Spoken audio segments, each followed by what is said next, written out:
Hello class, welcome back. हम लोग आज शुरू करने जा रहे हैं हमारी पहली बुक, और बुक है पार्टनरशिप के बारे में।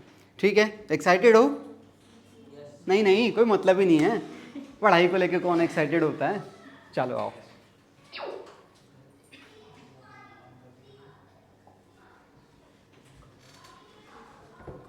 हाँ जी, हमारी पहली बुक कौन सी है? पार्टनरशिप। ये चैप्टर्स उसके अंदर हैं। Fundamental of partnership, change in profit sharing ratio, admission, retirement और डिसोल्यूशन। और हमारी सेकंड बुक कौन सी आएगी? Company accounts. और हमारी थर्ड बुक आएगी एनालिसिस ऑफ फाइनेंशियल स्टेटमेंट्स। ठीक है, अच्छा, इसके अंदर हम लोग आज ये वाला शुरू करने जा रहे हैं, तो मैं इसके बारे में आपको बता देता हूँ। ठीक है, चैप्टर का नाम क्या है? Fundamentals of. चैप्टर के अंदर क्लासेस कितनी लगेंगी? तकरीबन 11 या 12, 10 भी हो सकती हैं, 12 से ऊपर नहीं होगी, ये पक्का है। ठीक है, अच्छा, इसको करने के लिए आपको जर्नल आना चाहिए, लेजर आना चाहिए, और 11th में पढ़ा था फाइनल अकाउंट्स, वो आना चाहिए। क्या कह दिया, 11th का तो हमने पढ़ा ही नहीं है। चलो, अच्छा, चैप्टर के अंदर थियरी और प्रैक्टिकल दोनों चीज़ें आपको देखने के लिए मिलने वाली हैं, और पेपर के अंदर 6 से लेके 10 नंबर तक का कवर हो जाता है। ठीक है, 6 से नीचे भी हो सकता है, फिक्स मत समझना। ठीक है, अच्छा, इस चैप्टर में से 1 marker, 2 marker, 3 marker, 4 marker, 6 marker, ये वाले तो है ही नहीं। बात समझ आ रही है? ठीक है, अच्छा, अगर आप इस चैप्टर को करते हैं, बहुत अच्छे से करते हैं, तो अगला चैप्टर कौन सा है? चेंज इन PSR, उसमें भी हेल्प मिलेगी। उससे अगला, उसमें भी हेल्प मिलेगी। उससे अगला, उसमें भी हेल्प मिलेगी। और उससे अगला, उसमें भी हेल्प मिलेगी। समझ गए मेरी बात को? आओ, अब हम लोग अपने चैप्टर की तरफ बढ़ते हैं।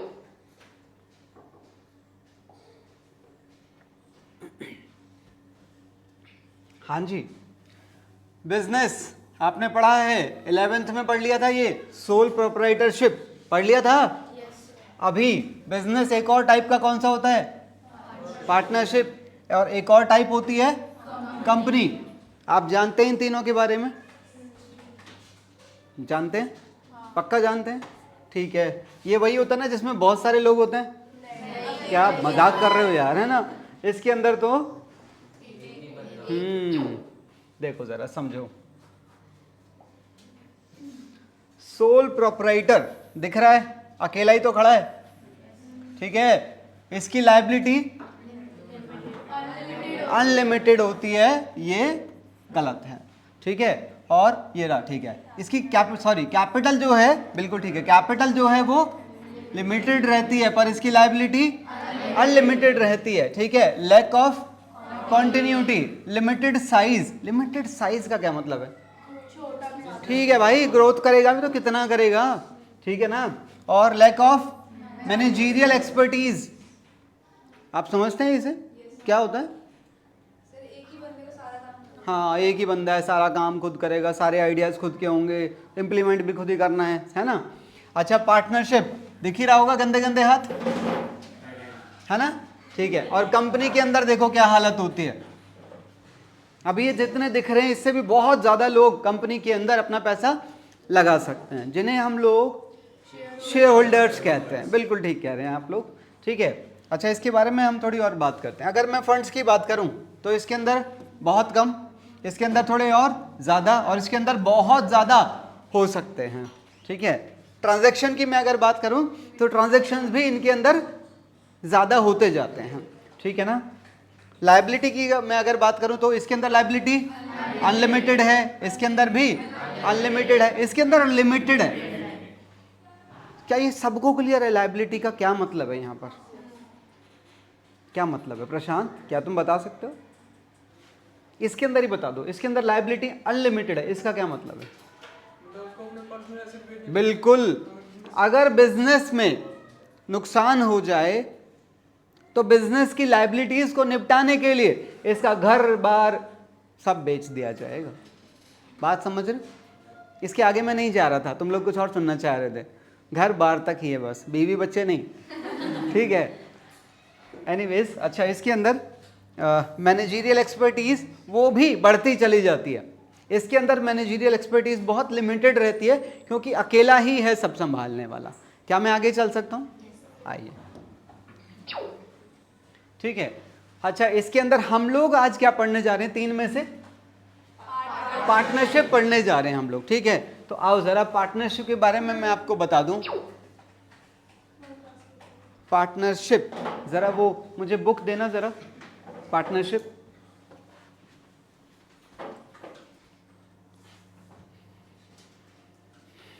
जी देखिए ज़रा, ये है पार्टनरशिप की बुक, ठीक है।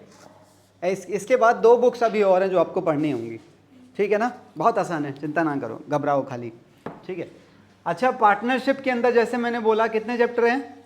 5 चैप्टर्स। वो 5 चैप्टर्स जैसे आपकी लाइफ कहाँ से शुरू होती है और ख़त्म कहाँ होती है, वैसे ही पार्टनरशिप भी चैप्टर 1 से शुरू होती है और चैप्टर 5 में बताया गया है कि अगर पार्टनरशिप बंद करनी पड़े तो वो कैसे बंद होती है, ठीक है। तो पूरा प्रोसेस जैसे हमारी लाइफ का एक प्रोसेस है वैसे ही पार्टनरशिप का भी सेम प्रोसेस रहता है। कनेक्ट करने की कोशिश करें आप, जैसे ये है आपकी लाइफ की शुरुआत, तो वैसे ही यहाँ पर चैप्टर का नाम क्या है? फंडामेंटल ऑफ पार्टनरशिप, बेस, ठीक है। उसके बाद हमारी लाइफ में चेंजेस होते हैं, वैसे ही पार्टनरशिप का एक टॉपिक क्या है? Changes in profit sharing ratio. अच्छा, उसके बाद हमारा अगला स्टेप क्या होता है? होती है शादी, हाँ। उसके बाद यहाँ चैप्टर का नाम क्या है? Admission of a. उसके बाद फैमिली में से कोई भी मेंबर अगर छोड़कर चला जाए या किसी की डेथ हो जाए तो वैसे ही यहाँ पर हमें क्या पढ़ना है? पार्टनर का रिटायरमेंट या पार्टनर की डेथ। इन दोनों में डिफरेंस है। रिटायरमेंट मतलब वो छोड़ के जा रहा है और डेथ का मतलब वो दुनिया छोड़ के जा रहा है, समझ रहे हो? अच्छा, यहाँ पर अगर पूरी की पूरी फैमिली ही खत्म हो जाए, वो कैसे खत्म होगी? पहाड़ी से गिर गए, हाँ, बम से भी हो सकता है, ठीक है। और मुझे पता है मैं 2 मिनट और बात करूँ तो तुम और बहुत सारे केस निकाल दोगे, बम पटाखे इधर उधर के, ठीक है। तो यहाँ चैप्टर का नाम क्या है? Resolution of partnership form. Clear है मेरी बात? अब आप लोग सारे चैप्टर तो एक साथ पढ़ने से रहे, तो हम लोग आज क्या पढ़ने जा रहे हैं? Fundamentals of partnership. और इन सारे चैप्टर्स को हम इसी सीक्वेंस में पढ़ने वाले हैं जिस सीक्वेंस में ये आपको दिखाई दे रहे हैं। शुरू करें पहला, आइए, फंडामेंटल्स ऑफ पार्टनरशिप। हम लोग इसकी तरफ बढ़ेंगे अभी। हाँ जी, road map of chapter 1 of partnership. इसके अंदर आप देख रहे हैं कितने सारे टॉपिक्स हैं, ये सब आपको आज कवर करने हैं जी। क्या है?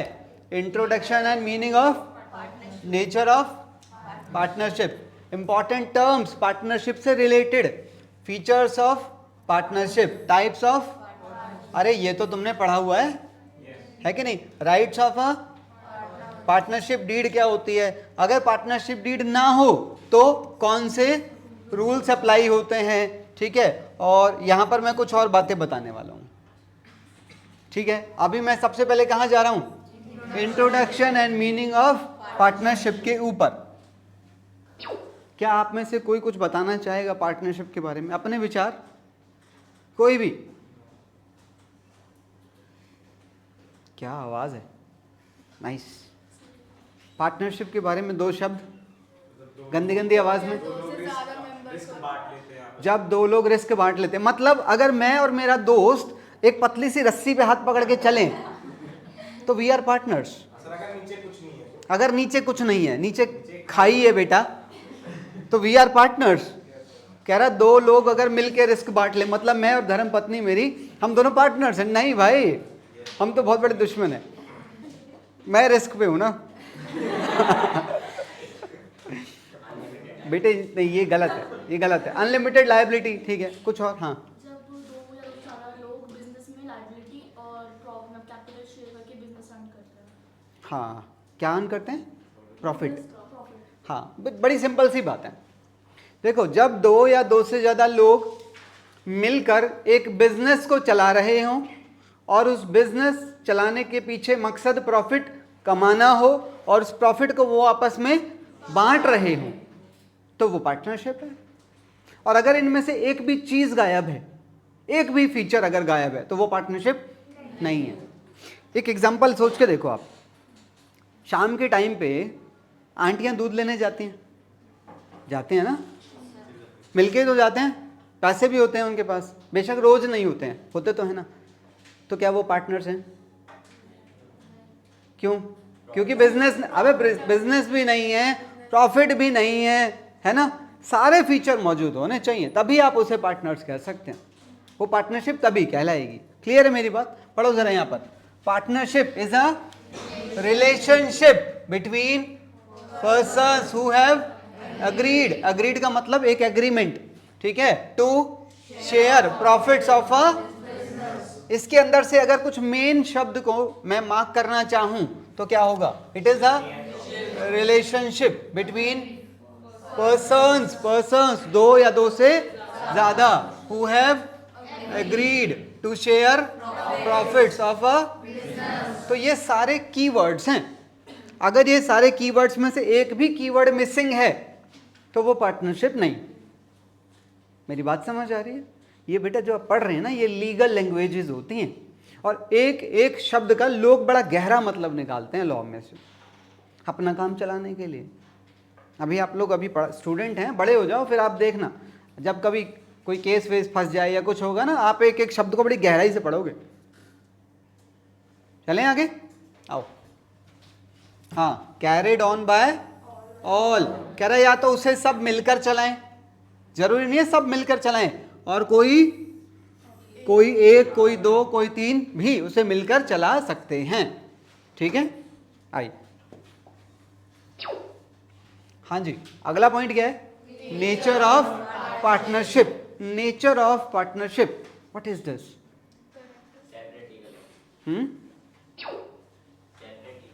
समझाता हूं मैं इस चीज को, बहुत ध्यान से सुनने का, ठीक है। पहले ऊपर सिस्टम समझो, फिर नीचे पढ़ लेना। अच्छा, तुम इसके अंदर कहाँ हो? बीच में, वाह नाइस, ये तुम हो इधर। अच्छा, ये है इस बिजनेस के दोनों पार्टनर्स। जब ये इसके सामने ये कॉपी रखी हुई है जिसके अंदर ये जर्नल लेजर एंट्री वेंट्री डालता है। अच्छा, आपको पता है ये है हमारा लीगल सिस्टम, कोर्ट हमारा। इस अकाउंटेंट की नजर में ये पता है ये क्या है? ये है बिजनेस, ये है ये बिजनेस, और ये मालिक दोनों सेपरेट हैं। किसकी नजर में? अकाउंटेंट की। ऐसा क्यों? सेपरेट लीगल एंटिटी नहीं, separate accounting entity. Separate legal entity नहीं है, सेपरेट अकाउंटिंग एंटिटी है। नहीं समझे? मतलब ये जो जॉब कर रहा है, ये किसकी जॉब कर रहा है? बिजनेस के लिए, ना कि इसके लिए। इसके लिए जॉब नहीं कर रहा हूं मैं, हट भाग यहां से। बात समझ आ रही है? अकाउंटेंट की नजर में बिजनेस और मालिक दोनों सेपरेट माने जाते हैं। बट ये क्या कह रहा है? कह रहा बेशक मैंने पट्टी बांधी हुई है, कह रहा पर मेरी नजर में, कह रहा ये दीवार नहीं है। क्यों? अबे कल को ये गलती करेंगे या बिजनेस गलती करेगा, लॉ क्या कहता है? कह रहा मेरी नजर में तुम ही जिम्मेदार रहोगे। कह रहा ये कैसे गलती कर सकता है? ये कोई चलती फिरती चीज थोड़ी है। नहीं समझे?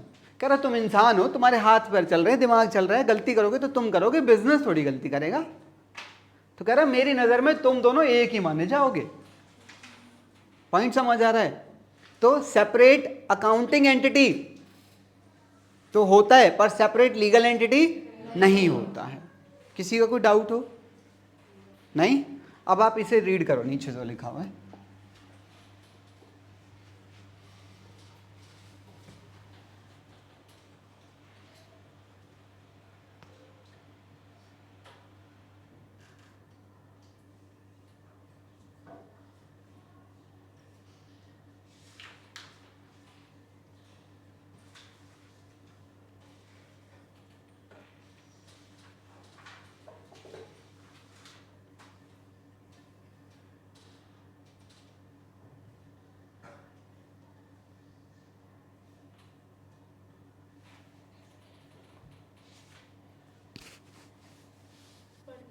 पढ़ लिया? कोई डाउट्स तो नहीं? सिंपल है, आगे चलते हैं। हाँ जी, अगला क्या है? Important terms. कुछ 3-4 टर्म्स हैं जिनके ऊपर हमें बात करनी चाहिए। जाओ भाई।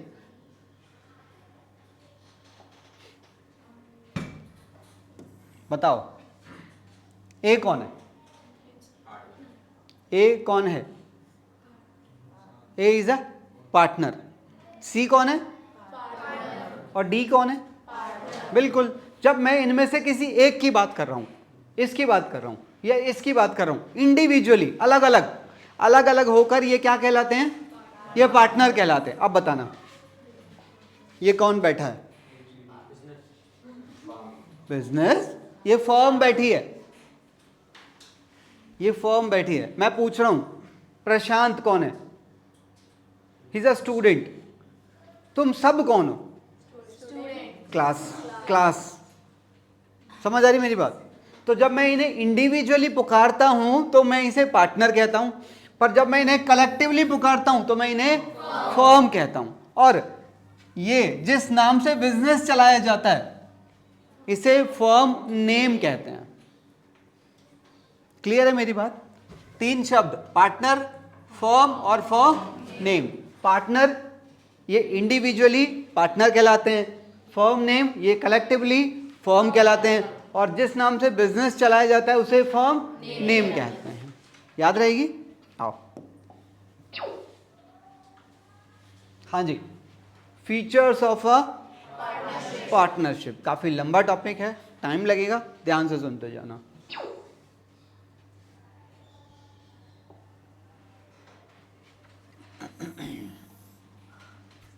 हाँ जी, सबसे पहला फीचर यही तो था कि भैया पार्टनरशिप बनाने के लिए कम से कम 2 या 2 से ज़्यादा लोगों की आवश्यकता पड़ती है।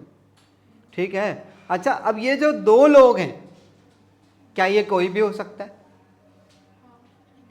बोलो। सोचो मुझे कोचिंग सेंटर खोलना है एक और, तो क्या मैं आर्यन को अपने साथ पार्टनर बना सकता हूँ? आर्यन बनना चाहोगे? मना ही कर रहा है वो, कह रहा मैं बनना ही नहीं, कलेश ही खत्म, क्वेश्चन ही खत्म हो गया। तुम बनना चाहोगे?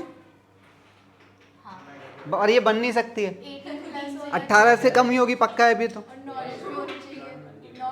ओहो, कह रहे नॉलेज भी होनी चाहिए, सवाल उठा दिया। अब तो बेटे बाहर पकड़ेंगे तुम्हें। अच्छा सुनो, मिनिमम 2 पार्टनर्स होने चाहिए। कहाँ लिखा है? बिल्कुल ठीक बात है। लो जी, मिनिमम 2 इसके अंदर लिखा हुआ है, मिनिमम 2 पार्टनर होने चाहिए। कौन सा एक्ट है? Indian partnership act. आपने कभी देखा है इनमें से कोई सा कानून एक्ट उठा के? कभी नहीं। नाम तो सुने होंगे। हाँ, ये होते हैं सारे। ठीक है, मैंने भी इसमें से सारे नहीं पढ़े हैं, 2-3 पढ़े हुए हैं। कंपनीज एक्ट पढ़ा है, ये भी पढ़ा हुआ है, ये पढ़ा हुआ है, ये नहीं पढ़ा मैंने आज तक, देखा भी नहीं मैंने आज तक ये। ठीक है, बट होते हैं। अच्छा सुनो, अच्छा मैक्सिमम कितने होने चाहिए? अच्छा मैक्सिमम इसके अंदर नहीं लिखा है, कह रहा मैं खाली मिनिमम बताऊंगा, कह रहा मैक्सिमम किसी और से जाके पूछ लो। तो मैक्सिमम इसके अंदर बता रखे हैं कितने? 50। इसके अंदर क्यों बता रखे हैं भाई? इसके अंदर क्यों नहीं बता रखे? अरे नहीं बताया उन्होंने, कह रहा है हम मिनिमम 2 बता रहे हैं, कह रहा है मैक्सिमम की लिमिट हम नहीं बता रहे। ये क्या कह रहा है? कह रहा है कि अगर आप पार्टनरशिप में काम कर रहे हैं तो पार्टनरशिप में आप तब तक रह सकते हैं जब तक आपके मेंबर 50 हैं। कह रहा है उसके आगे अगर तुमने अपना मेंबर बढ़ा लिया और तुम पार्टनरशिप में बिजनेस दौड़ाए जा रहे हो तो कह रहा है बिजनेस इलीगल हो जाएगा तुम्हारा, पेनल्टी भी लगती है, फाइनेंशियली भी पेनल्टी लगती है, शायद 1 लाख रुपए की समवेयर। बात समझ आ रही है मेरी बात? हाँ, तो बेटे इसके अंदर मिनिमम बता रखा है और इसके अंदर मैक्सिमम बता रखा है। अच्छा, क्या 7 लोग 18 साल से बड़े, 18 साल से बड़े, ठीक है, क्या 7 लोग मिलकर पार्टनरशिप कर सकते हैं? हाँ कर सकते हैं, क्योंकि वो 2 और 7 के, 2 और 50 के बीच में आते हैं। अच्छा, ये जो 7 लोग हैं, जो 7 मैंने अभी मेंबर बनाए, पार्टनर्स बनाए, ये 7 में कौन नहीं हो सकता? एक तो इनमें से कोई भी 18 साल से छोटा नहीं होना चाहिए, यानी कि वो कौन नहीं होना चाहिए? माइनर। और एक उनमें से कोई भी मेंटली डिस्टर्ब नहीं होना चाहिए, और इनमें से कोई भी डिसक्वालिफाइड बाय लॉ, यानी कि इस टाइप के लोग, पीके, जादू, क्रिश, आपने देखे ना वो थोड़े सुपर नेचुरल टाइप के लोग। कह रहे इस तरह के लोगों को भी आप अपने साथ पार्टनर नहीं बना सकते। पर क्यों नहीं बना सकते? क्योंकि एक और कानून है, कौन सा? Indian contract act. कॉन्ट्रैक्ट मतलब एग्रीमेंट। इसमें साफ लिखा हुआ है कि भैया इस टाइप के लोग एग्रीमेंट नहीं कर सकते।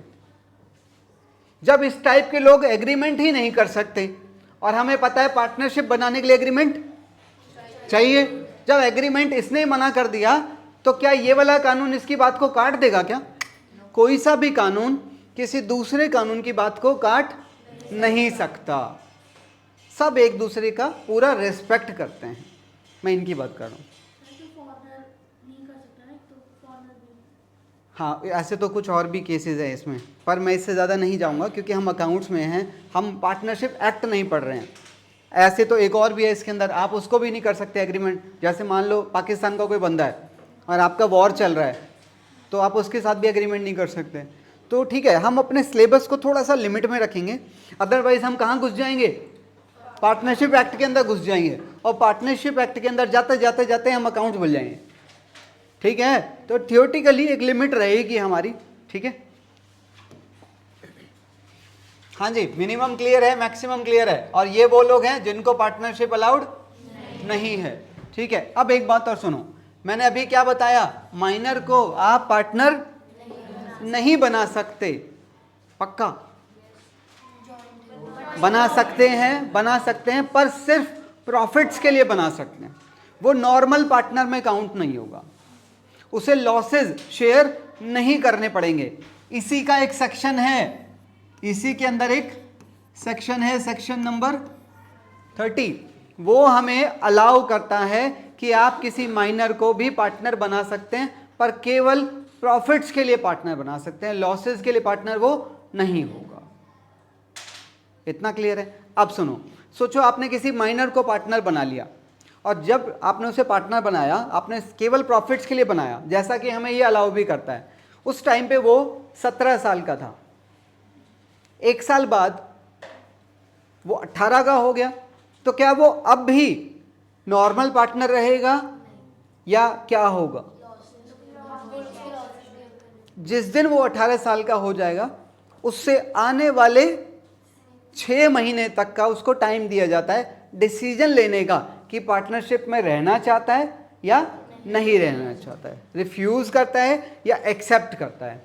अगर वो 6 महीने तक कोई डिसीजन नहीं लेता है तो उसे बाय डिफॉल्ट बाकी पार्टनर्स के जैसा मान लिया जाएगा। इतना समझ आ रहा है? ये बेसिक बातें हैं, इससे ज़्यादा मैं नहीं डिस्कस करूंगा बिल्कुल भी। ठीक है, किसी का कोई डाउट है तो बताएं। हाँ जी, अगला कह रहा है उनके बीच में एग्रीमेंट होना बहुत जरूरी है। सुनना जरा, कह रहा है partnership comes into existence due to agreement, और एग्रीमेंट जो है वो रिटन भी हो सकता है और ओरल भी हो सकता है। ठीक है, अच्छा, रिटन एग्रीमेंट अगर होता है तो हम उसे क्या कहते हैं? It is a partnership deed. ठीक है, partnership exist due to agreement.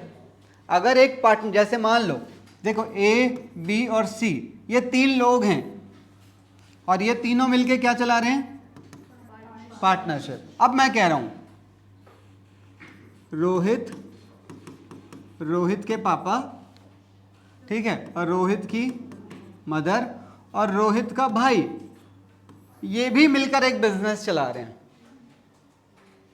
हाँ जी, पार्टनरशिप के अभी मैंने बताए थे ना फीचर्स, जो मैंने की पॉइंट्स बताए थे, वो सारे की पॉइंट्स यहां पे भी मौजूद हैं, और वो सारे की पॉइंट्स यहां पे भी तो मौजूद हैं। तो क्या ये भी पार्टनरशिप है? क्यों? हाँ, it is Hindu undivided family, ये पार्टनरशिप के दायरे में नहीं आती है। देखो ये लोग भी 2 या 2 से ज़्यादा हैं, बिजनेस भी चला रहे हैं, प्रॉफिट भी कमा रहे हैं, उसे बांट भी रहे हैं, है कि नहीं? सारे फीचर हैं, पर फिर भी ये पार्टनरशिप के दायरे में नहीं आती, ये इस दायरे में आती है। भाई ऐसा क्यों? क्योंकि भाई उनके बीच में एग्रीमेंट नहीं है। सोचो, उनके बीच में एग्रीमेंट नहीं है, उनके बीच में प्रेम है। सलमान खान नहीं, भाई प्रेम नाम का पेटेंट ले रखा होगा मेरे को लग रहा है उस बंदे ने ना, ठीक है। तो उनके बीच में ब्लड रिलेशन है, म्यूचुअल अंडरस्टैंडिंग है, बचपन का प्यार, भूल नहीं जाना रे, ठीक है। एनीवे चलें आगे। अगर वो लोग एग्रीमेंट कर लें तो? वो लोग एग्रीमेंट कर लें तो वो पार्टनरशिप में जा सकते हैं, पर क्या फ़ायदा है, क्या फ़ायदा है? जब आपको एक सेपरेट एक्ट दिया हुआ है और म्यूचुअली चीज़ें चल सकती हैं तो आप उसमें चलें। इनफैक्ट अगर हिंदू अनडिवाइडेड फैमिली में कोई प्रॉब्लम हो जाए तो उनका निपटारा इसके अंडर किया जाएगा, इसके अंडर नहीं किया जाएगा, क्योंकि वो उस दायरे के अंदर आते ही नहीं है, समझे? आगे चला जाए। अगला फीचर, एग्जिस्टेंस ऑफ बिजनेस। कह रहा बिजनेस, बिजनेस का क्या मतलब? कोई ट्रेड है, कोई ऑक्यूपेशन है, या फिर कोई प्रोफेशन। कह रहा it should be legal, it should be legal. It is like, सोचो कि मान लो कौन है कोई, हाँ किशोर, ठीक है। सोचो मैंने और किशोर ने कोई गलत धंधा शुरू कर दिया। अच्छा किशोर से नहीं होगा, पार्थ को बना लो। अच्छा हाँ ये बैठा है गुंडा टाइप, रजत, ठीक है। सोचो मैंने और रजत ने एक गलत धंधा शुरू कर दिया। अच्छा हमारा काम क्या है बताओ? कोई ड्रग्स बेचना है, गन सप्लायर, ठीक है। अरे बस ना पागल है वैसे, ठीक है। चलो सोचो बच्चे उठाने का हमने काम शुरू कर दिया, ठीक है। मैंने और रजत ने एक बिजनेस शुरू कर दिया जिसमें हम लोगों के बच्चे उठाते हैं और फिरौती मांगते हैं, ठीक है, और फिर उस पैसे को आपस में बांटते हैं, ठीक है। हमने सबसे पहले काशवी के भाई को उठा लिया, ठीक है ना, तो छोटे भाई अरे ले जाओ उसे तो, ठीक है। अच्छा हमने इनसे 50 लाख रुपए मांगे, ठीक है, हमें 50 लाख रुपए मिल भी गए और हमने इसके भाई को छोड़ दिया। उसके बाद ठीक है सुनो तो सही 50 लाख रुपए मिल रहे हैं तो छोड़ना तो पड़ेगा। उसके बाद रजत कहता है इसमें से 25 लाख रुपए मेरे, 25 लाख रुपए आपके हैं। मैंने बोला नहीं नहीं ऐसे कैसे हो जाएगा, मैं बच्चे को मैंने देखा था, मैंने उठाया था, मैं लेके आया था। मैंने कहा मेरे बनते हैं 30 लाख, तुझे मैं 20 लाख रुपए दूंगा। झगड़ा हो गया, कोर्ट चले जाएं हम लोग, नहीं जा सकते ना। हम वहां जाके कह देंगे ये हम दोनों पार्टनर हैं, हमारे ऊपर पार्टनरशिप एक्ट लगाओ। हमारे ऊपर पार्टनरशिप एक्ट नहीं लगेगा, हमारे ऊपर कोई और एक्ट लगेगा। हमारे ऊपर लगेगी आईपीसी 302, ठीक। अटेम्प्ट टू मर्डर, वो पता नहीं मर्डर थोड़ी क्या है। उसको ना अपने भाई से इतनी भी नफरत नहीं है, नालायक। अच्छा सुनो मेरी बात सुनो, कह रहा है बिजनेस शुड बी लीगल, ठीक है।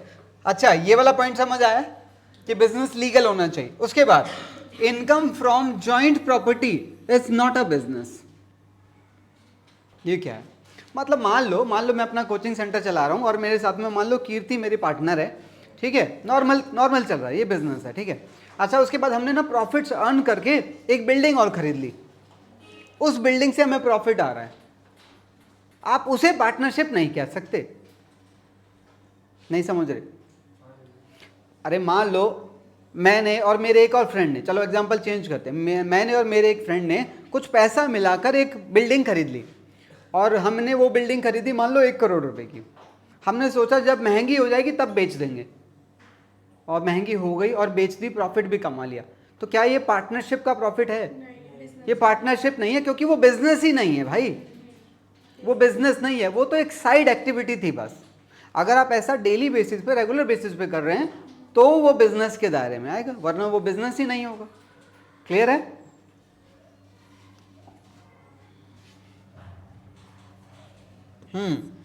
कह रहा है association created for charitable, religious, social purposes, it is not a business. इसीलिए आप उसे हमेशा पार्टनरशिप नहीं कहेंगे कभी भी। क्लियर है? कह रहा है future business is not a, future business का क्या मतलब है? मतलब मान लो ये मेरी पार्टनरशिप डीड है, ठीक है, और मैंने और कीर्ति ने इसके ऊपर लिख दिया, ठीक आज से 4 साल बाद हम लोग एक बिजनेस शुरू करेंगे। आज पार्टनरशिप है?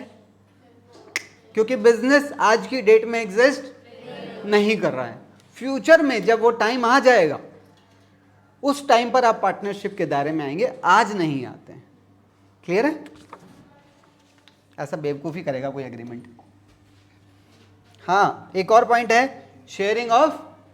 मैंने बताया था सारे पॉइंट्स मौजूद होंगे तो ही हम उसे पार्टनरशिप कहेंगे, वरना वो पार्टनरशिप नहीं है। हाँ जी, कह रहे no partner can be deprived from. आप किसी भी पार्टनर को प्रॉफिट से अलग नहीं रख सकते। यहां प्रॉफिट जानकर लिखा है, लॉसेस नहीं लिखा है, क्योंकि आप किसी भी पार्टनर को लॉस से अलग रख सकते हैं। मतलब माइनर है जैसे, तो माइनर के अलावा भी आप किसी को रख सकते हैं। इट इज लाइक मान लो मैं हूं और मेरा मान लो आर्यन है, ठीक है, मैं हूं और आर्यन है, हम दोनों पार्टनर हैं और हमारे बिजनेस में ना कंडीशन थोड़ी डाउन चल रही थी, अच्छी नहीं चल रही है, ठीक है। हमने निखिल को रिक्वेस्ट किया, उन्होंने निखिल प्लीज़ हमारे साथ पार्टनर बन जाओ। कह रहा बन जाऊंगा। कह रहा पर मैं लॉसेज नहीं उठाऊंगा। कह रहा मैं लॉसेज नहीं उठाऊंगा, बताओ मुझे कम से कम कितना प्रॉफिट दे दोगे। गारंटी मांग रहा है। हमारा एक प्रैक्टिकल टॉपिक भी आएगा, इसी चैप्टर का लास्ट टॉपिक है गारंटी ऑफ प्रॉफिट्स। तो मतलब आप किसी भी पार्टनर को लॉस से तो अलग रख सकते हैं पर प्रॉफिट से अलग नहीं रख सकते। और अगर आपने किसी पार्टनर को प्रॉफिट से अलग रखा तो वो पार्टनर ही नहीं कहलाएगा। समझ आ रही मेरी बात? तो प्रॉफिट से कोई भी अलग नहीं रखा जाएगा, ठीक है। पढ़िए जरा। खैर ये उसी के बारे में जो मैंने आपको बताया है। क्या मैं आगे चल सकता हूं? ये सारे क्या थे? Features of partnership. Features of partnership का मतलब कुछ ऐसे कीवर्ड्स जो एक पार्टनरशिप को डिफाइन करते हैं। अभी भी हमारा एक पॉइंट रह गया, mutual agency. What is this? Agent और प्रिंसिपल। हाँ, एजेंट और प्रिंसिपल वाला बताइए थोड़ा सा। बिल्कुल ठीक है, एजेंट और प्रिंसिपल वाला। पता लग रहा है आपने 11th में पढ़ा था बिजनेस। अभी क्यों पढ़ के आएगी नालायक? तुम बताओ। जो पार्टनर्स होते हैं वो एक दूसरे के बिहाफ पे डिसीजन ले सकते हैं और हम हो सकता है कि हमें भी किसी भी डिसीजन को मानना पड़े। किसी मानना ना पड़े, मानना पड़ेगा, चॉइस नहीं है, कंपलसरी है। किसी और को कुछ ऐड करना हो? नहीं? आओ। सर हाँ पूछिए। नॉमिनल पार्टनर्स होते हैं उनमें तो नहीं होता प्रॉफिट शेयरिंग। हाँ तो आपने कहा था ना प्रॉफिट शेयर होना जरूरी है।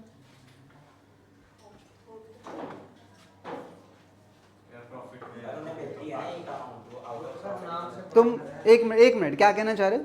जैसे नॉमिनल पार्टनर्स होते हैं, पार्टनर हाँ होते हैं, वो सिर्फ अपना नाम देते हैं बेसिकली। उनका प्रॉफिट्स नहीं होते क्योंकि लायबिलिटी होती है। नहीं, वो बेवकूफ़ नहीं है, वो उसी हिसाब से अपना एग्रीमेंट करते हैं।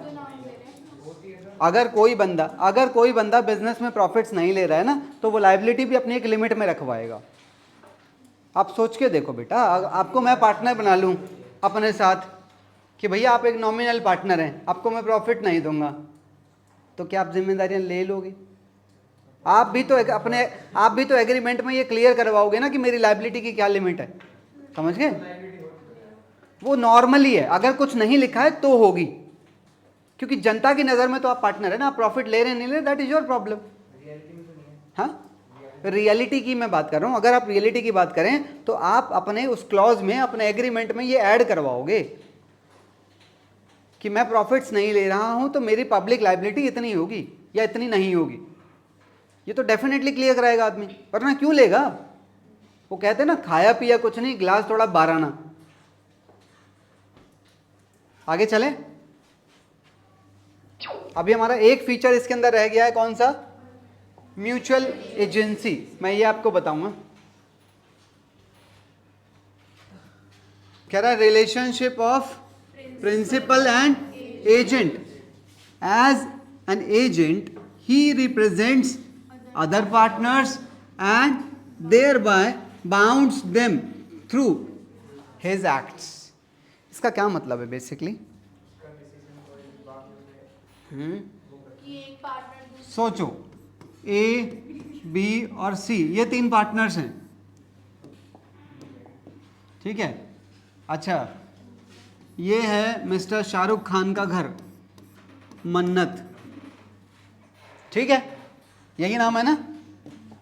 अच्छा, यहां से सी को भेजा गया कि आप जाएं, उनके साथ एक कॉन्ट्रैक्ट करके आए कि वो हमारे फर्म के लिए एक एड शूट करेंगे। ठीक है, खान साहब ने बोला 2 करोड़ रुपए मैं लूंगा, ठीक है ना। अच्छा, अब वहां पर सी गया, तो वहां पर जब सी गया तो क्या वो ही जिम्मेदार होगा अगर किसी तरह की कोई गलती होती है? सी वहां पर एजेंट बन के गया है, किसका? फर्म का। फर्म का। और फर्म में ए, बी और सी तीनों आते हैं। समझ रहे मेरी बात को? तो अगर सी कोई गलती करता है तो उसकी गलती से दूसरे फंस जाएंगे और दूसरों की गलती से वो खुद भी फंस सकता है।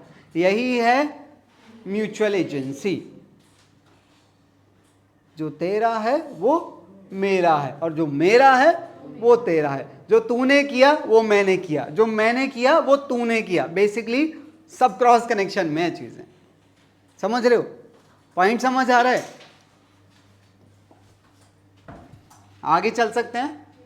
हाँ जी, हमने शुरुआत में ही पढ़ा था अभी कि पार्टनरशिप के अंदर और सोल प्रोप्राइटरशिप दोनों के अंदर लायबिलिटी अनलिमिटेड रहती है। अनलिमिटेड लायबिलिटी को मैं थोड़ा सा यहां पर एक्सप्लेन करूंगा, समझना। ये ए और बी दोनों पार्टनर्स हैं। रेशियो क्या था? ये ए का घर है और ये बी का घर है। ठीक है, घर के अंदर फैमिली भी है और कुछ सामान भी है, फ्रिज व्रिज एसी वेसी सब कुछ है। दोनों ने बिजनेस शुरू कर दिया, चलते गए चलते गए चलते गए चलते गए। यहां पर आज इनको बिजनेस अपना बंद करना है, और जिस दिन इन्हें अपना बिजनेस बंद करना था उस दिन देखो बैलेंस शीट कैसी थी। एसेट्स 1000 रुपए की हैं, ए की कैपिटल, बी की कैपिटल और ये क्रेडिटर्स हैं। आज क्या होगा? बोलो रे, आज क्या होगा? भाई कहने से तो बिजनेस एंड नहीं हो जाता लड़के। क्या रहा बिजनेस एंड? मैंने बोल दिया बिजनेस एंड, मैं अपने घर चला जाऊं। कुछ तो कर, क्या ये लोग मान जाएंगे? बिजनेस एंड, ठीक है बैठ जाओ। सबसे पहले हम इनको बेचेंगे आज। इनको बेचोगे तो पैसा आएगा, जो बेचो। जरूरी है 1000 रुपए मिल जाए? ये तो तुम्हारे हिसाब से है ना 1000 की, तो market value can be different और जनरली लो ही होती है ना। तो आपने इन्हें बेचा, सोचो आपसे इनको पैसे कितने मिले? ले, फंस गई ना बात। अब इनको कितने देने हैं ये थोड़ी मानेंगे, ये कहेंगे हमें तो 700 चाहिए। तो भैया इनके 600 रुपए तो तुम इसमें से दे दोगे। 100 रुपए, 100 रुपए। ये क्या बोलेगा? ये बोलेगा मेरी लायबिलिटी तो 200 है, मेरी लायबिलिटी 100 है। भागबे, कौन है तू? हमें नहीं पता। तेरा घर बार बेच, कुछ भी बेच, पैसा लेके आ, क्योंकि तेरी लायबिलिटी अनलिमिटेड है। अनलिमिटेड मतलब जब तक बाहर का सेटल नहीं हो जाता, चाहे तेरा कुछ भी बिक जाए। चलो इनके घर चलते हैं। कितने लेने? 100 रुपए लेने के लिए इनके घर गए। पहले किसके घर जाऊं? किसी के भी चले जाओ, कोई टेंशन नहीं है, कोई ऑर्डर नहीं होता। ठीक है, इसके घर गए, इसके घर पे कुछ भी नहीं मिला। By chance. वैसे 50 रुपए उससे लेने चाहिए, 50 उससे, होगा भी यही, 50-50 लेने जाएंगे। पर अगर मैं कह रहा हूं एक यहाँ कुछ भी नहीं मिला, तो क्या बी कह देगा मैं तो 50 ही दूंगा? नहीं कह सकता। तेरी लायबिलिटी 0 है तो तेरे पास है ही नहीं, क्या करें? जान थोड़ी ले लोगे, कलेजा निकाल लो। नहीं कर सकते ना। फिर हम यहां से यहां आएंगे, कह रहा मेरे पास है पैसे। हमने बोल बता कितना पैसा तेरे पास? पैसा मतलब इसका सारा प्रॉपर्टी। ठीक है, सोचो इसकी जो प्रॉपर्टी है वो 350 रुपए की है। सुनो तो सही, इसकी प्रॉपर्टी 350 रुपए की है। हमें लेने कितने हैं? 100 रुपए दे, 250 बचेंगे तेरे लिए। कह रहा ठीक है। कह रहा पर मेरा ना एक तो दूध वाला, सुनो तो सही, एक सफाई वाला, मेरा बैंक का लोन। अरे सुनो ना, कह रहा मेरी कुछ पर्सनल लायबिलिटीज भी तो हैं। कह रहा उसके लिए तो छोड़ दो। बिल्कुल छोड़ना पड़ेगा। अगर इसकी पर्सनल लायबिलिटी मान लो कितने की है? मान लो 300 रुपए की है, तो कितने बच गए? तो बस आप इतना ही ला सकते हो। यही बात है। मतलब उसकी पर्सनल एसेट्स में से उसकी पर्सनल लायबिलिटीज माइनस करके जो बचेगा वो सारा आप यूज कर सकते हो बाहर का पैसा देने के। नहीं बचा तो नहीं बचा। ज्यादा बच गया मतलब नालायक तुम ये कह रहे हो ये 450 है, तो अपने को तो 100 चाहिए थे ना। इंटरेस्ट किस चीज का भाई? तुम भी इंटरेस्ट ले लो ना टॉपिक में। नालायक। बात समझ आ रही है? अब मैं एक पॉइंट आपको समझा रहा हूं, मैं बिजनेस के पॉइंट ऑफ व्यू से कह रहा हूं। पता है ये क्या है? These are firm debts, firm की लाइबिलिटीज। अच्छा ये क्या है? These are private debts. Firm debts, firm debts की जिम्मेदारी फर्म की होती है और प्राइवेट डेट्स की जिम्मेदारी पार्टनर की अपनी है। क्लियर है? ये टॉपिक थ्योरी के अंदर आएगा 1 या 2 नंबर के अंदर बाद में, अभी नहीं पढ़ा सकता सब कुछ। क्लियर है? फर्म डेट्स फर्म की लाइबिलिटीज को बोलते हैं और प्राइवेट डेट्स पार्टनर्स की प्राइवेट लाइबिलिटीज को बोला जाता है। आगे चला जाए। अच्छा एक चीज और, वाह वाह वाह वाह, हाँ इस लाइन को पढ़ना। कह रहा है लाइबिलिटी ऑफ पार्टनर्स इज, समझ तो आई है, ठीक है, that is personal assets of partners में बी। आपको क्या लग रहा है, क्या ये ए और बी को अच्छा लगा होगा? उनके घर तक चले गए पैसा लेने के लिए, तो ये लोगों को जनरली बुरा लगता है, इसीलिए लोग पार्टनरशिप में काम करना पसंद ही नहीं करते। समझ आ रही मेरी बात? कह रहे हैं यार ये तो गलत बात है, कह रहे लाइबिलिटी तो लिमिटेड कर दो ना, कह रहे जितना है उतना ही लो ना, तुम तो घर पहुंच जाते हो पैसा लेने के लिए कम पड़ने पे, है ना? इसीलिए लोग पार्टनरशिप में काम करने से थोड़ा डरते हैं। एक इस प्रॉब्लम के सॉल्यूशन के लिए 2008 में क्या लाया गया? LLP, limited liability partnership. आप जानते हैं इसके बारे में? बताएंगे थोड़ा सा? कि एक पार्टनर की लायबिलिटी तो अनलिमिटेड रहती है और बाकी सबकी लिमिटेड। वाह बेटे, कौन बताया रे? हाँ मतलब इसलिए बोला एक कम मिनिमम एक ही होनी चाहिए। आ जाओ, सुनो सुनो, मैं बहुत सिंप्लीफाई कर रहा हूं, ठीक है?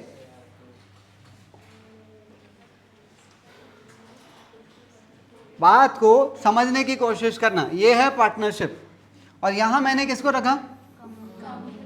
कंपनी। अच्छा आपको पता है कंपनी के ऊपर एक बंदा बैठा होता है, आंखें घूर रहा होता है ऐसे,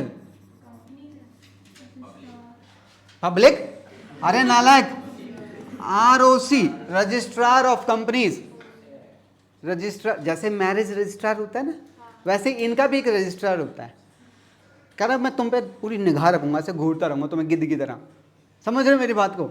अच्छा ये जो कंपनी है इसके ऊपर इसकी निगाह हमेशा रहती है, दिन रात 24 घंटे घूरता रहता है इनको, ठीक है? बट इनके ऊपर ऐसा घूरने वाला कोई नहीं है खास। कह रहा 50 ही तो लोग हैं, कह रहा हमारी धरती पे तो वैसे बहुत सारे, कुछ कम भी हो गए तो कोई टेंशन नहीं है। ठीक है, सुनो, पार्टनरशिप का फायदा क्या है? पार्टनरशिप का फायदा क्या है? फ्लेक्सिबल, क्योंकि इनके ऊपर घूरने वाला कोई नहीं है, ज्यादा टेंशन वाली बात नहीं है। समझ रहे हो? पर इसमें नुकसान क्या है? अनलिमिटेड लायबिलिटी है ना, अभी तो बताई थी, घर तक पहुंच गए थे पैसा लेने के लिए। कंपनी के अंदर फायदा क्या है? लायबिलिटी लिमिटेड है। बोले तो कैसे लिमिट? मतलब इसमें पर्सनल एसेट्स पे अटैक नहीं किया जाएगा, पैसा कम पड़ गया तो घर तक नहीं जाएंगे, ठीक है ना? पर इसमें नुकसान पता है क्या? ये घूरता रहता है यार। हाँ, रिजिड लीगल कंप्लायंस। अच्छा ये क्यों घूरता है? कह रहा ये वाला कानून, आज ये फॉर्म लेके आओ, वो फॉर्म लेके आओ, जल्दी जल्दी जल्दी, सर पे हमेशा डंडा बनाए रखता है। इसीलिए आपको पता है कंपनीज एक बंदा हायर करते हैं, कंपनी सेक्रेटरी होता है ना, CS, तो वो यही काम देखता है। अलग से बंदा रखना पड़ रहा है डॉक्यूमेंटेशन के लिए। भाई सोचो तो सही, कितनी बड़ी बात है। क्लियर है मेरी बात? अब सुनो, इसका एक अपना फायदा है और इसका एक, इन दोनों के फायदों को मिलाकर क्या बनाया गया? LLP, limited liability. हाँ तो देखो इसके अंदर क्या एडवांटेज है कि लायबिलिटी, और इसका एडवांटेज इसके अंदर लीगल कंप्लायंसेस को भी लिमिट में किया गया है। इसकी डिटेल्स बाद में पढ़ाई जाएंगी, अभी नहीं, this is not the right time. एक इंट्रोडक्शन था LLP का बीच में, तो मुझे लगा बात करनी चाहिए। आगे बढ़ते हैं, बहुत लंबा डिस्कशन पड़ा है अभी। हाँ हाँ, तुम्हें क्या लगता है? हम आएंगे पॉइंट के ऊपर, ज़्यादा अच्छा रहेगा। हाँ यस, यू आर राइट। इसको पढ़ के ही पता चल जाना चाहिए था वैसे। चलो मैं आगे, नीचे भी कुछ लिखा है, we can call it a hybrid system, क्योंकि it is made up of partnership and company के बेस्ट फीचर्स। आगे और अगला, हाँ जी, टाइप्स ऑफ पार्टनर्स। आपको लग रहा है मैं पढ़ाऊंगा ना, कोई मतलब ही नहीं है, बस ऐसे दिखा के आगे चल रहे हैं, ठीक है। अपने यहाँ पढ़ लेना भाई, 11th में था topic rights of a partner. Partners की क्या राइट्स होते हैं भाई, बिना पढ़े हैं, वो प्रॉफिट लेने का हकदार है, बिल्कुल सही है। हाँ जी, मैनेजमेंट में पार्टिसिपेट कर सकता है। मुझे ऐसे आंसर चाहिए जो बिना लिखे हुए खुद पता हूँ। अकाउंट्स के कॉपी चेक कर सकता है, बिल्कुल ठीक। बिजनेस से रिलेटेड इंफॉर्मेशन ले सकता है, ये इट इज समथिंग सेम कि अकाउंट्स चेक कर सकता है। क्या वो बिजनेस की बिल्डिंग के अंदर कदम रख सकता है? हाँ, किसी का बाप नहीं रोक सकता। पार्टनरशिप से जा भी सकता है, रात को 3 बजे भी आ सकता है। नहीं रे, बिजनेस आवर्स में, बिजनेस आवर्स जैसे 9 to 5, 9 to 6 उसमें आए, थोड़ी रात को 10 बजे आ गया, कह रहे चलो चलो टहल आते हैं थोड़ी देर, है ना। तो जो आप बता रहे हो ना, ये उसके बेसिक राइट्स हैं जिसे कोई उनसे छीन नहीं सकता, हाँ या ना। जरा एक बार आप इन्हें रीड करेंगे और इसमें से किसी में कोई डाउट आए तो आप मुझे बताना। ये ऐसे राइट्स हैं जो बताने की जरूरत नहीं होती है। तुम्हारे भी तो कुछ ऐसे राइट्स हैं जो बताने की जरूरत नहीं है पर हैं तुम्हारे पास। अबे गधे, क्लास के अलावा बाहर निकल। फंडामेंटल राइट्स होते हैं ना, कौन कौन? राइट टू स्पीक, जो तुम करते रहते हो, हाँ होते हैं ना फंडामेंटल राइट्स, बताने की जरूरत नहीं है ना। वैसे ये भी उनके बेसिक राइट्स हैं, बताने की जरूरत नहीं है। तो इसीलिए मैं इसका आंसर आपसे नेचुरली पूछ रहा था। पढ़ो तो सही दादा, ऐसा नहीं है, आप लास्ट वाले 2 पढ़ो जरा।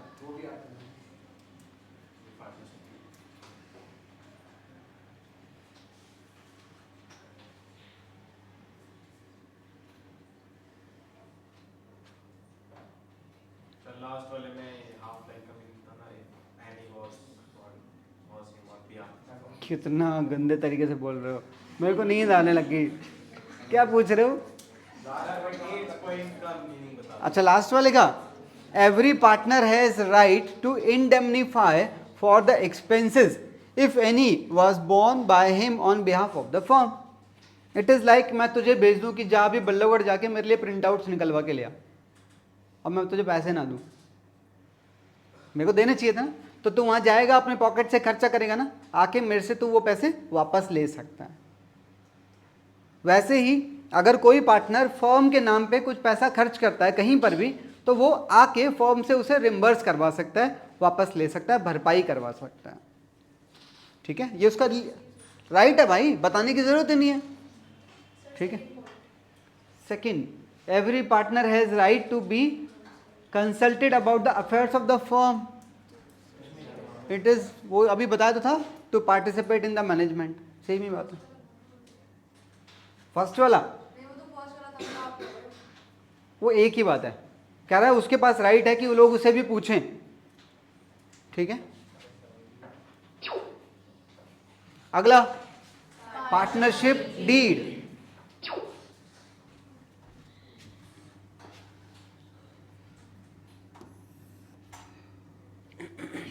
आपको पता है पार्टनरशिप किस पे बनेगी?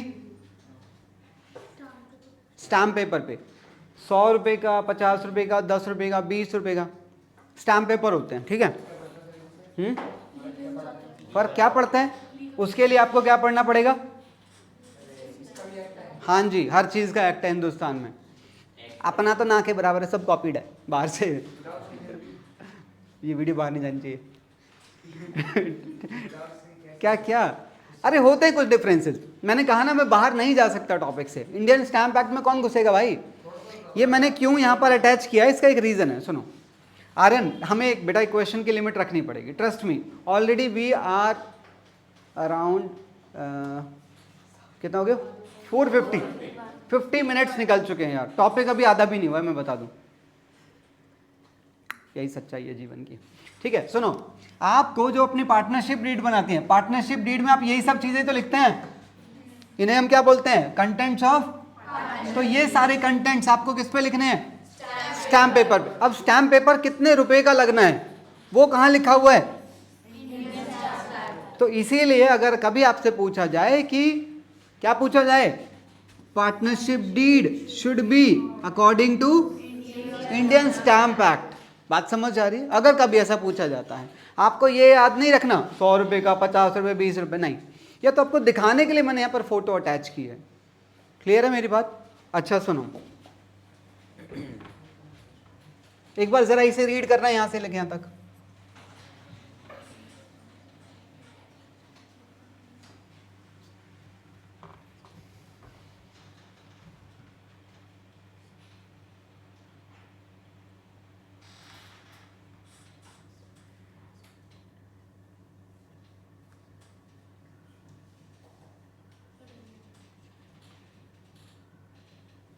चल सकते हैं आगे? आओ। अगला, rules applicable in the absence of, अगर पार्टनर्स पार्टनरशिप डीड नहीं बनाते हैं, या फिर बनाते तो हैं पर लिखते नहीं हैं, ओरल हो सकती है ना। पार्टनरशिप डीड जो है जरूरी नहीं है कि वो लिख के ही बना हुआ, जो एग्रीमेंट है वो ओरली भी हो सकता है। और ओरली मतलब आपने कह तो दिया, बाद में दिखाई थोड़ी देगा कि अच्छा तूने ये कहा था, तो वो शब्द आज भी हवा में घूम रहे होंगे, है कि नहीं? तो कौन से रूल्स लगेंगे इस केस में?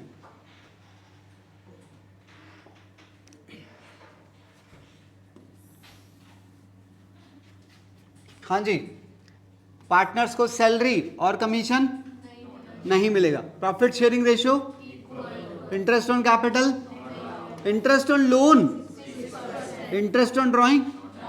बहुत सिंपल, मतलब कुल मिला के बस यही याद रखने हैं, बाकी सब तो है ही नहीं।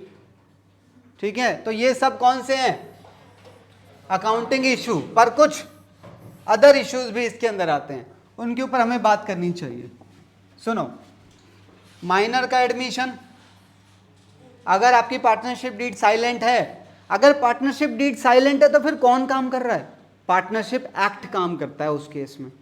मतलब ये जो तुम सब पढ़ रहे हो ना, ये सब कहाँ लिखा है? ये एक्ट के अंदर लिखा हुआ है, समझ रहे हो? तो ये कोई ऐसा नहीं है डी.के. गोयल सर ने बनाए, नहीं, किसी ने नहीं बनाए, ये सब एक्ट का हिस्सा है। हाँ जी, माइनर का एडमिशन केवल प्रॉफिट्स के लिए हो सकता है। ठीक है, एडमिशन एक नए पार्टनर का कब होगा? अगर पार्टनरशिप डीड साइलेंट है तो नया पार्टनर तभी आ सकता है जब सारे पार्टनर एग्री हो जाएं, और अगर किसी एक ने भी मना कर दिया तो चाहे 100 में से 50 लास्ट है ना, 50 में से 49 भी एग्री हो गए तो भी नया पार्टनर नहीं आ सकता। वो वैसे भी नहीं आ सकता, 51 हो जाएंगे। मैं समझ गया तुम्हारे नालायक। ठीक है, अच्छा, रिटायरमेंट एक पार्टनर का कैसे होगा? किसी पार्टनर का रिटायरमेंट कैसे होगा? विद कंसेंट ऑफ, या फिर प्रॉपर नोटिस दे दे वो हमें पहले ही। ठीक है, फर्म का रजिस्ट्रेशन कंपल्सरी नहीं है। Right to take part in conduct, business को चलाने का हक सबके पास बराबर है। ये दो थोड़े कंफ्यूजिंग होते हैं, पहले पढ़ो तुम लोग, क्या समझ आ रहा है? ड्यूटी टू पे पर्सनल प्रॉफिट्स, क्या है ये? He will have to pay personal profits earned by him from any transaction of firm or from the use of firm's property. It is like, सोचो ये कोचिंग सेंटर है और हम सब इसके अंदर सब पार्टनर हैं, ठीक है? अच्छा, इसके अंदर ये प्रोजेक्टर लगा हुआ है, ठीक है?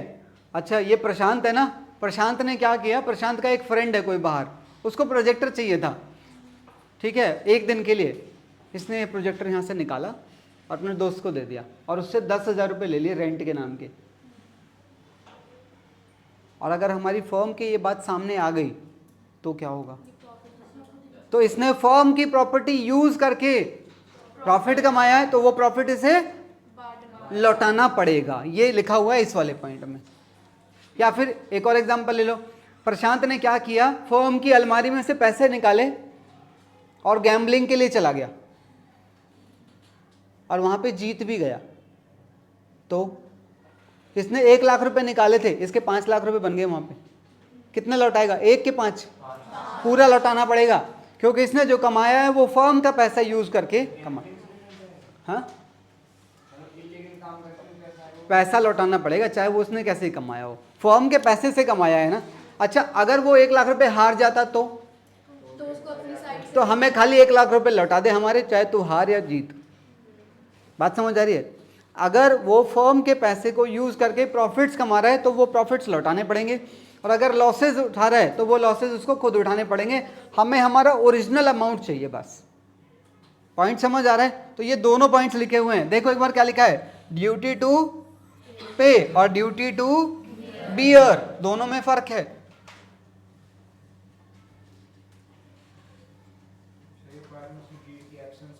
हाँ जी, पार्टनरशिप डीड की एब्सेंस में, या फिर आपकी पार्टनरशिप डीड अधूरी है। अगर सर पार्टनरशिप डीड है पर ये अधूरी भी नहीं है, फिर भी सर एक पार्टनर डिसअलाउ कर सकता है एडमिशन ऑफ न्यू पार्टनर। हाँ तो कर लो। फिर वो तो सर दोनों तरीके से हो गया। कैसे? केस बताओ। पार्टनरशिप डीड है तो भी वो पार्टनरशिप डीड में क्या लिखा है ये बताओ। तो तुम केस बना रहे हो तो कंप्लीट इंस्ट्रक्शन तो दो।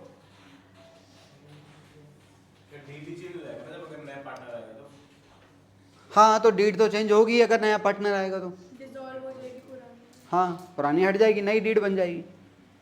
ठीक है, सर अगर रिटर्न पार्टनरशिप डीड नहीं है तो अगर रिटर्न पार्टनरशिप डीड नहीं है फिर सर प्रॉफिट भी इक्वली जाएंगे, प्रॉफिट्स इक्वली बटेंगे, इंटरेस्ट भी नहीं मिलेगा, इंटरेस्ट भी नहीं मिलेगा। हाँ फायदा क्या सर? पार्टनरशिप में जाने का फायदा नहीं, बिना पार्टनरशिप तो क्या फिर क्यों भाई बना लो ना पार्टनरशिप डीड। फिर लिखा है साथ में ऑप्शनल भी है बड़ा। वो इसलिए लिखे हैं भाई ये रूल, ताकि लोग झगड़ा कर करके सर ना फोड़ दे एक दूसरे का। सोचो तो सही, ये रूल इसलिए बना रखे हैं भाई, ठीक है, वरना प्रॉफिट के लिए लोग जान ले लेंगे। हाँ, अगला पॉइंट कह रहा है सोल प्रोप्राइटरशिप और पार्टनरशिप दोनों का कंपैरेटिव अकाउंटिंग चार्ट मैं आपको दिखा रहा हूं, समझना। वैसे आप लोगों को पता है ये, फिर भी जी ट्रांजैक्शन होंगे कहाँ लिखेंगे, जर्नल और पर्सनल, रियल, नॉमिनल, 3 तरह के अकाउंट होंगे। हाँ, यहाँ पर ट्रेडिंग, P&L और सीधा, ये किसका है, सोल का। पार्टनरशिप में देखो क्या होगा, बंदे बढ़ गए पहली बात, उसके बाद यहाँ पर क्या आएगा, पार्टनर्स का कैपिटल अकाउंट आता है, कैपिटल अकाउंट नहीं आता, ठीक है। उसके बाद यहाँ पर एक चीज और जुड़ जाएगी, क्या, P&L एप्रोप्रिएशन, और यहाँ पर जितने पार्टनर उतनी ही कैपिटल्स नजर आती हैं। क्लियर है? आगे चलते, क्या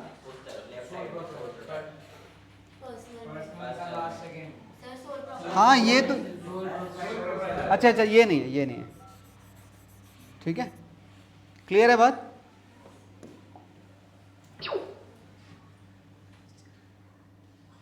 अच्छा, सुबह आ जाते। हाँ, अगला टॉपिक P&L और P&L एप्रोप्रिएशन में डिफरेंस क्या है।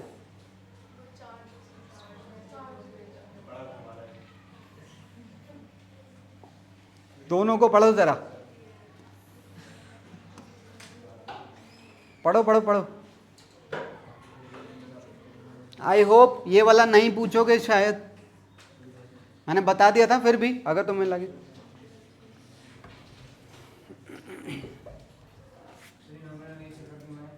क्या, वाह वाह वाह भाई साहब, ये बना किससे है आपको पता है, ये खुद यहां से बनता है। हाँ तो अच्छा, इन दोनों का नेचर क्या था, और इसके अंदर भी आप सोचो, यहाँ पर आप एक्सपेंसेस और यहाँ इनकम से दिखाते हैं, बस इतना ही डिफरेंस है।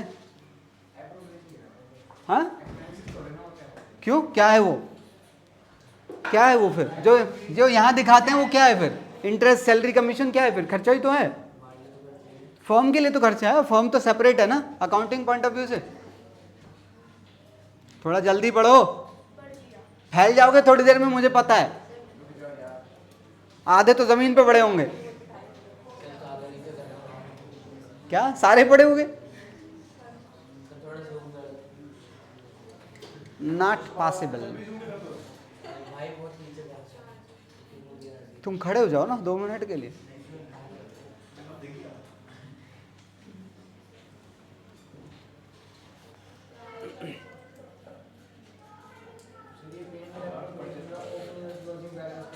बताऊंगा बताऊंगा बताऊंगा, ये वाला है ना,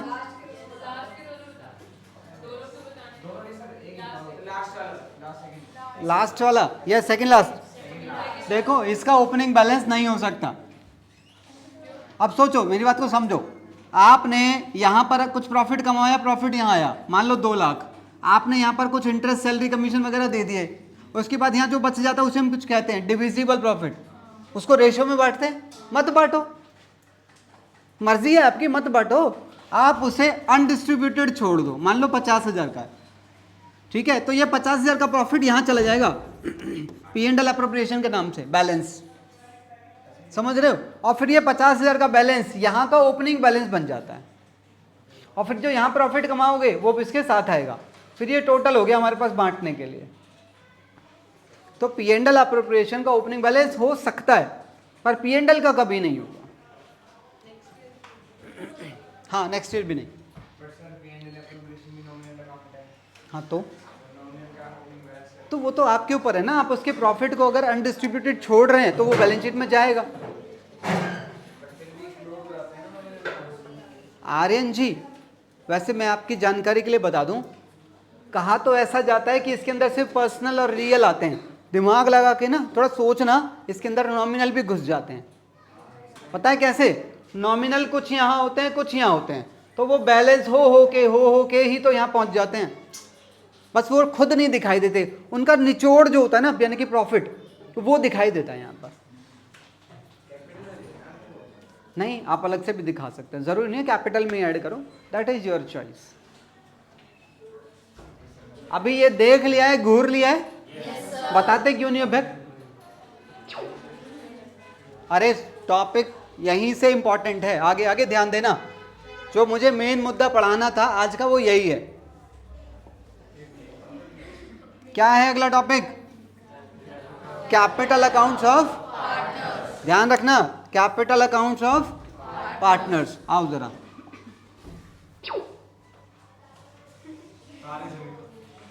हाँ, तारे जमीन पर।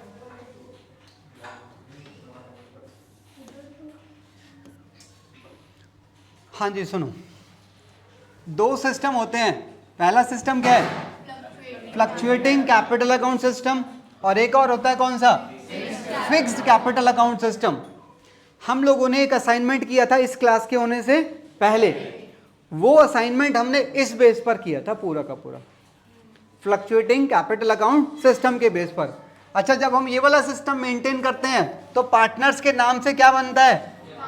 पार्टनर्स का केवल कैपिटल अकाउंट बनता है। मैं अभी दिखाऊंगा अभी आपको, ठीक है?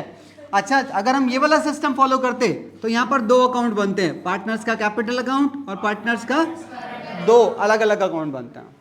क्लियर है मेरी बात? अभी और समझ आ जाएगा, टेंशन ना लो, सिर्फ घबराओ। पहले मैं ये समझाने के लिए आगे जा रहा हूँ, ठीक है? अभी सिर्फ और सिर्फ इसके ऊपर बात करेंगे हम लोग।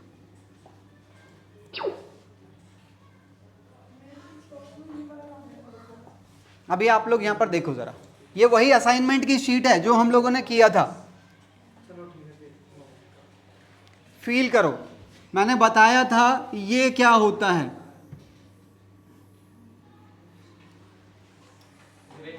ये revenue nature, profit nature item है। चेक करके देखो, सारे के सारे प्रॉफिट के हैं। ये प्रॉफिट का, ये प्रॉफिट, ये प्रॉफिट, ये प्रॉफिट, ये प्रॉफिट में से तो निकाला था, और ये उसके ऊपर लगाया हुआ इंटरेस्ट। अच्छा, ये जो येलो वाले बच गए, ये सारे कैपिटल नेचर के आइटम हैं, और ये सारे, जब ये कैपिटल नेचर और रेवेन्यू नेचर के आइटम एक ही अकाउंट में रहते हैं, एक ही अकाउंट में, तो वो कौन सा अकाउंट होता है पार्टनर्स का? Capital account. मैं कौन सा सिस्टम डिस्कस कर रहा हूं? फ्लक्चुएटिंग। फ्लक्चुएटिंग का मतलब होता है which keeps on changing. Changing, हाँ, देखो यहां कुछ और था और यहां कुछ और हो गया। इसके बदलने का कारण, इनके बदलने का कारण, ये सब रीजन है। मतलब कैपिटल नेचर के आइटम भी रीजन है और रेवेन्यू नेचर के आइटम भी इसका रीजन है, इनके चेंज होने का रीजन है। बात समझ आ रही है? अच्छा, उसके बाद ये वाला जो बैलेंस होता है, ये बैलेंस कहां चला जाता है? ये बैलेंस शीट के अंदर चला जाता है, ठीक है? अब जैसे यहां पर एक एंट्री को पकड़ना जरा, देखो इस एंट्री की पोस्टिंग क्या हुई थी बताओ? एक पोस्टिंग तो ये रही, दूसरी पोस्टिंग कौन से अकाउंट में गई थी? कैपिटल अकाउंट में गई थी, क्योंकि हमने इसके इंटरेस्ट को कैपिटल में भेजा, और जब तुम इस इंटरेस्ट को कैपिटल में भेजोगे तो कैपिटल का बैलेंस तो चेंज होगा ही, है कि नहीं? तो रेवेन्यू नेचर आइटम्स और कैपिटल नेचर आइटम सब ने मेरे बैलेंस को चेंज कर दिया, फ्लक्चुएट कर दिया, ठीक है ना। अच्छा, अगर मैं इन सारे आइटम को यहां भेजता ही नहीं तो खाली ये येलो वाले आइटम इसके अंदर रहते। तो अगर मैं इनको सेपरेट भेजना चाहता हूं तो मुझे इस एंट्री में यहां पर कैपिटल नहीं डालना पड़ेगा, करंट डालना पड़ेगा फिर मुझे। तो जहां जहां पर कैपिटल यूज हुआ है वहां पर करंट यूज हो जाएगा बस। तो देखो क्या डिफरेंस आता निकल के, ध्यान रखना जरा। वापस आ गए। अब मैं इसके बारे में आपको बताने जा रहा हूं। देखो जरा, जो जितने भी ग्रीन वाले आइटम थे वो सब नीचे आ गए क्योंकि मैंने एंट्रीज चेंज कर दी हैं। अब देखो एंट्रीज क्या बदली हैं। इंटरेस्ट की एंट्री देखो कैसे डली है, सैलरी की एंट्री, कमीशन की एंट्री, बाद में प्रॉफिट बांटने की एंट्री, सब में करंट अकाउंट यूज किया है। इसका फायदा क्या है? ओपनिंग और क्लोजिंग सेम रहता है। Yes, you are right. आपका जो कैपिटल का बैलेंस है वो लगभग सेम रहेगा, वो सिर्फ दो सिचुएशन में बदलेगा, या तो एडिशनल कैपिटल या विड्रॉल ऑफ कैपिटल। मतलब कैपिटल नेचर के आइटम ही कैपिटल को बढ़ाएंगे या घटाएंगे, प्रॉफिट नेचर के आइटम की वो औकात नहीं कि वो आपकी कैपिटल को बढ़ा दे या घटा दे। कहाँ चेंज हो रहा है? तो मैंने वही तो बोला, चेंज क्यों हुआ? कैपिटल नेचर की आइटम की वजह से। और इसका नाम ही क्या है? Capital account. तो इसके अंदर केवल कैपिटल अकाउंट बैलेंसेस रहने चाहिए और उसी नेचर के आइटम रहने चाहिए। तो ये दोनों अकाउंट जब भी बनेंगे तो ध्यान रखना एंट्रीज में भी बदलाव आ रहा होगा बैकग्राउंड में। अरे क्लियर है? हाँ या ना? गधे हो बिल्कुल ही।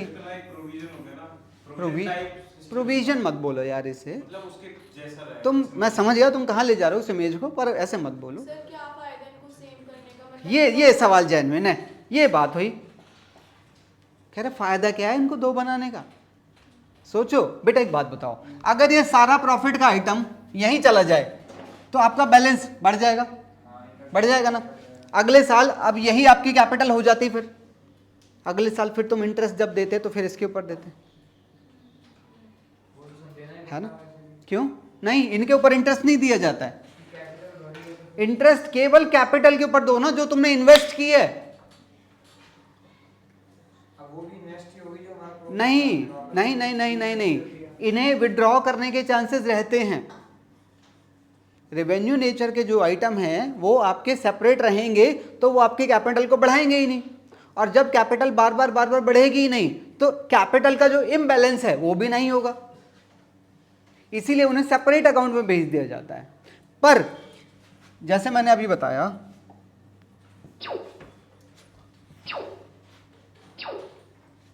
ये वाला सिस्टम जब क्वेश्चन बोलेगा ना तभी हम लोग यूज करेंगे। अदरवाइज अगर किसी क्वेश्चन में कोई इंस्ट्रक्शन नहीं है तो हम मान लेंगे क्वेश्चन में ये फॉलो हो रहा है। कौन सा? फ्लक्चुएटिंग। वरना हम लोग इस पे तभी जाएंगे जब क्वेश्चन भौंकेगा। हाँ, सोल प्रोप्राइटर में, पर हम लोग इस कंसेप्ट पे बात नहीं कर सकते ना। बिल्कुल होती है आपकी बात, पर मैं कह रहा हूँ 11th में मैं एक टॉपिक की लिमिट होती है हमारी पढ़ने की। आपको याद है जब हम लोग 11th में पढ़ रहे थे, आपने कम से कम 100 चीज़ें मेरे से एक साल में पूछी, मैं यही कहता था 12th में बात करेंगे। बोला था ना मैंने बहुत बार। तो वहाँ टॉपिक का एक सीमा थी, उसके आगे हम नहीं बढ़ सकते थे। यू कैन डू इट, बिल्कुल कर सकते हैं। करना नहीं करना वो आपकी अपनी चॉइस है। सोल प्रोप्राइटर है भाई, कोई कहने सुनने वाला होता ही नहीं है उसमें। ये पार्टनरशिप है। जब आपके साथ 2-4 लोग और जुड़ जाते हैं तो आपको तरीके से रहना पड़ता है। हाँ जी, इंटरेस्ट ऑन कैपिटल वाला मैं वापस आ जाऊँ पहले उस शीट पे, फिर हम बात करते हैं। हाँ बताइए। ये वाला पार्ट आपने जो समझाया था ना, इंटरेस्ट ऑन कैपिटल किस पे देते हैं, वो वाला समझा दो दोबारा। मैं ये कह रहा था कि अगर आपके ये सारे आइटम भी यहीं पर आ जाएंगे तो आपका बैलेंस फिर फ्लक्चुएट हो जाएगा। हो गया ना? फिर इंटरेस्ट भी तो तुम इसी के ऊपर दोगे क्योंकि यही आपका बैलेंस शीट में जाता, तो वो अगले साल फिर आपका इंटरेस्ट और बढ़ के नजर आता है कि नहीं? तो कैपिटल का बैलेंस मतलब इंटरेस्ट बेसिकली उसी पर देना चाहिए ना जो आपने कैपिटल इन्वेस्ट किए। ये आपका इन्वेस्टमेंट ही नहीं है, ये तो आपका प्रॉफिट है जो आपने अर्न किया है। तो इसे विड्रॉ करना है नहीं करना है वो आपका अपना कॉल होता है, इसलिए उन्हें सेपरेट अकाउंट में डाल दिया जाएगा। हाँ,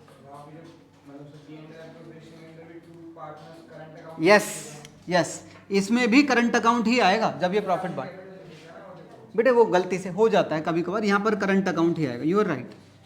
ठीक है, इनफैक्ट जर्नल एंट्री में भी देखो यहाँ पर मैंने करंट यूज किया हुआ है प्रॉफिट बांटने के लिए, बिल्कुल ठीक कह रहे हो तुम। जरा एक बार रीड करो इसे, दिस इज होपफुली लास्ट है।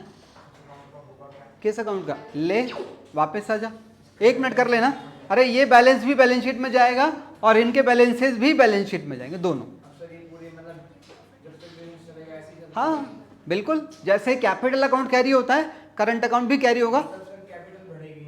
कैपिटल केवल तब बढ़ेगी या घटेगी जब एडिशनल कैपिटल्स या विड्रॉल्स ऑफ कैपिटल होंगी, वरना वो कैपिटल सेम चलती रहेगी। सर इनका मेन एक एक कर अभी इसके सवाल आ रहे थे। हाँ अरे अपना तो कंप्लीट करना लायक। हाँ ओपनिंग और क्लोजिंग सेम रहेगी, सिर्फ 2 सिचुएशन छोड़कर। तुम बोलो। सर इनका मेन फायदा ये होता है कि हम इसको अलग अलग इसलिए बनाते हैं क्योंकि आगे इंटरेस्ट हमें लगाना होता है तो कम लगता है। मेन ये भी फायदा है, और प्रॉफिट नेचर आइटम की वजह से कैपिटल चेंज नहीं होती। हाँ बढ़ती नहीं है ना, तो हाँ फिर कमी तो बढ़नी और घटनी तो, क्योंकि लॉस भी हो सकता था ना। क्यों? लॉस अगर है तो उधर डाल दो P&L एप्रोप्रिएशन करके। अरे यार क्या लड़का है भाई, सुन ले, अगर लॉस होता तो ये तो होते ही नहीं, ये भी होता तो यहां पर होता है कि नहीं, तो फिर ये वाले बैलेंसेस यहां आ जाते नालायक, फिर ये दोनों बैलेंसेस यहां चले जाते गधा। एसेट नहीं है क्योंकि उनका बैलेंस डेबिट है, इसलिए हम उन्हें वहां शो कर रहे हैं, एसेट नहीं है वो।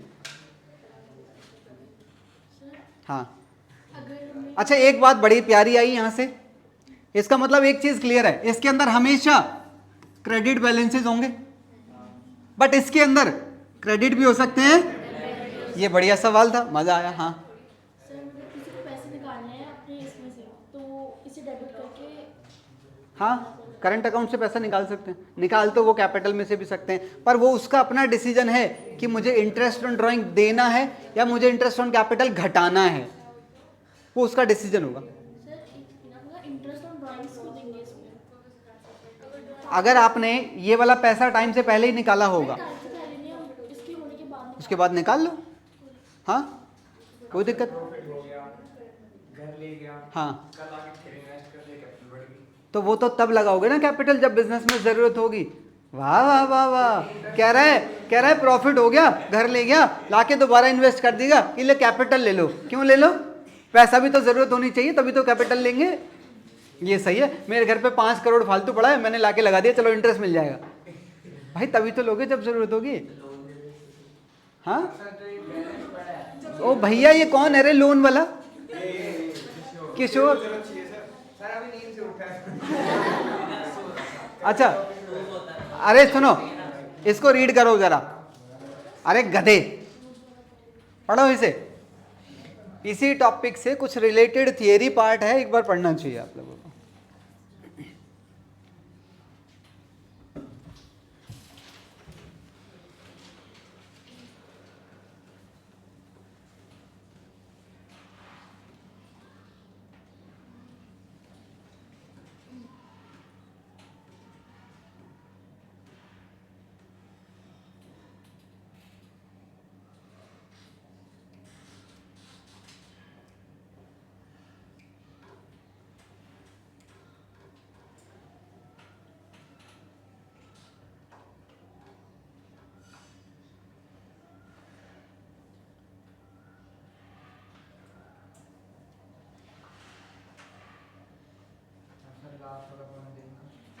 और क्या हुआ लास्ट वाला?